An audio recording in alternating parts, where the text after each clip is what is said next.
So everyone heard about the conflicts between China and Taiwan lately, but this problem has a very old history between the two countries. And the problem is, from China's perspective, Taiwan is part of China, and in Taiwan's perspective, Taiwan is independent.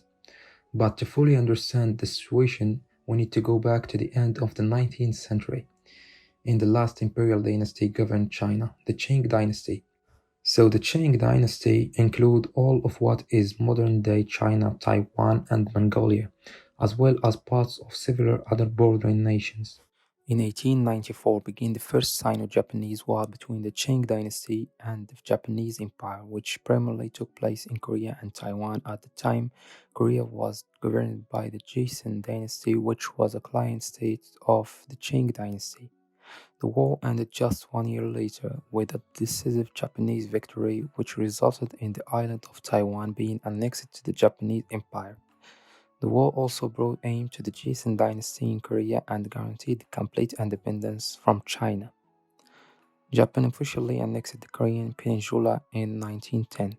In 1912, after millennia of imperial rule in China, the monarchy was overthrown and the First Chinese Republic was established as the Republic of China.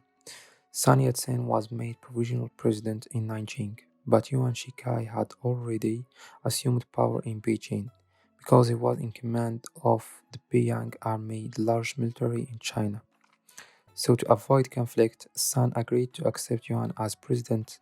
However, he abused his power, which led to a failed revolution in which Sun fled to Japan. As president, Yuan dissolved the Chinese Nationalist Party, and in 1915 he declared himself as Emperor of China, as he attempted to restore the monarchy, but he was dead after just 1 year, which brings the appearance of the warlord era in Chinese history as the country became fragmented into different fractions. In 1917, Sun Yat-sen, generally considered the founder of the Republic of China, returned from the exile to re-establish the republic. He revived his nationalist party under the name of Kuomintang. The government was established in the south of the country as the north was dominated by warlords and the Imperial Peiyang Army. Sun wanted to unite the country under one government, but he had no military power to take on the warlords in the north. So after the death of Sun Yat-sen in 1925, the Kuomintang party split into two separate Lenin fractions. The left-leaning fraction moves its capital to Wuhan, and the right one, led by Chiang Kai-shek, moved to Nanjing.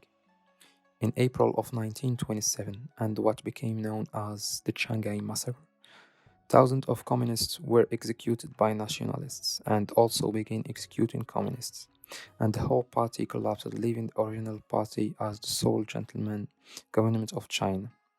The execution of communists ended their alliance with the Soviet Union, and later the Chinese Civil War between the nationalists and the communists began in August of 1927, which led to the founding of the Red Army, the Army of the Communists.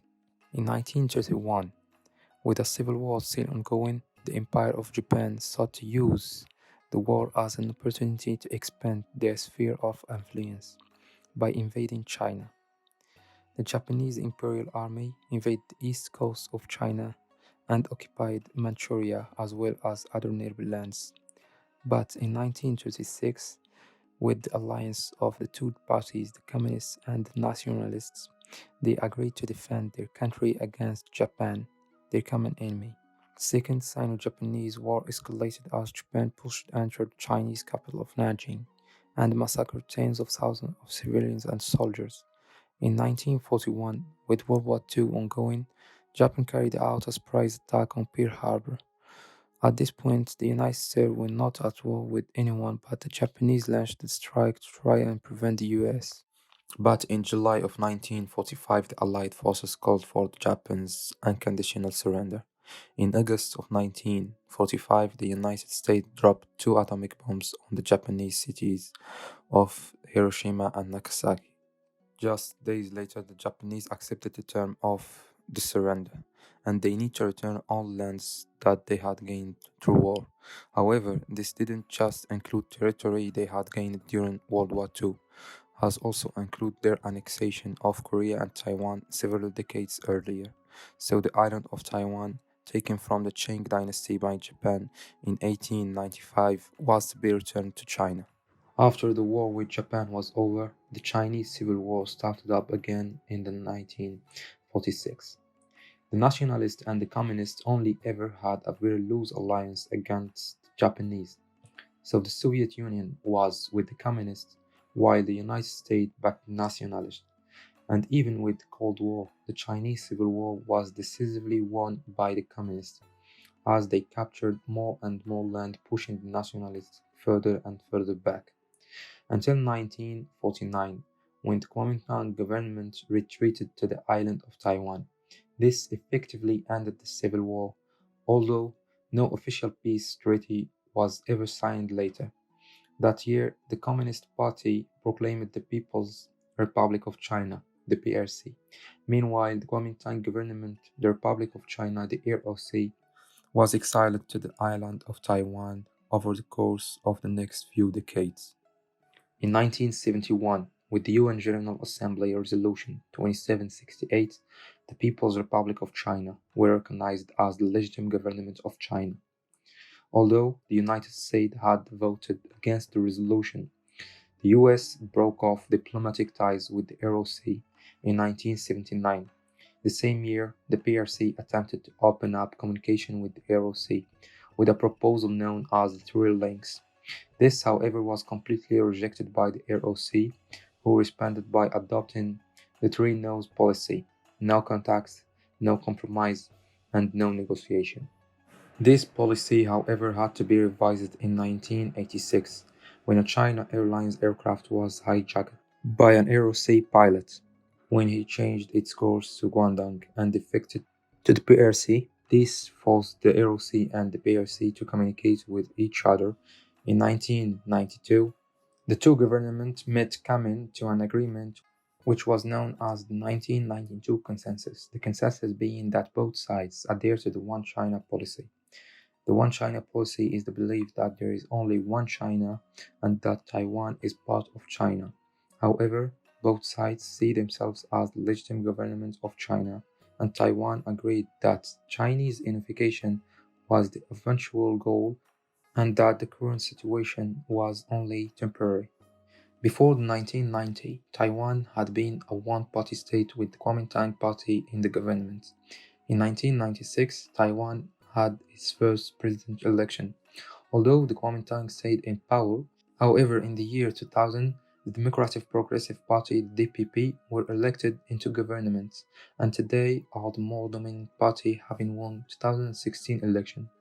The DPP did not agree with the One China policy and rejected the 1992 consensus. They also do not support Chinese unification and strongly support the idea of a Taiwanese identity. The DPP believe that Taiwan already has its own independent country. There is a few countries that officially recognize them as country, but there is a lot of countries that do have unofficial de facto embassies in Taipei. So officially, at least Taiwan is not country, but every practical sense of the word. Taiwan has its own president and they have their own governments, also their own military issues, their own passports, and also their own national team. So why not just make Taiwan as an official country? Simply, it's almost impossible because of China, even with the support of a lot of countries, but it's quite dangerous to the world in general, and according to the PRC, Taiwan is an inseparable part of Chinese territory since antiquity, and have threatened to unify China and Taiwan by force if necessary. There is no magical solution here, just to make an accord between the two countries peacefully, of course. It's difficult and with some inconvenience to the both countries. If not, there is no other solution, just conflict or violence between the two countries.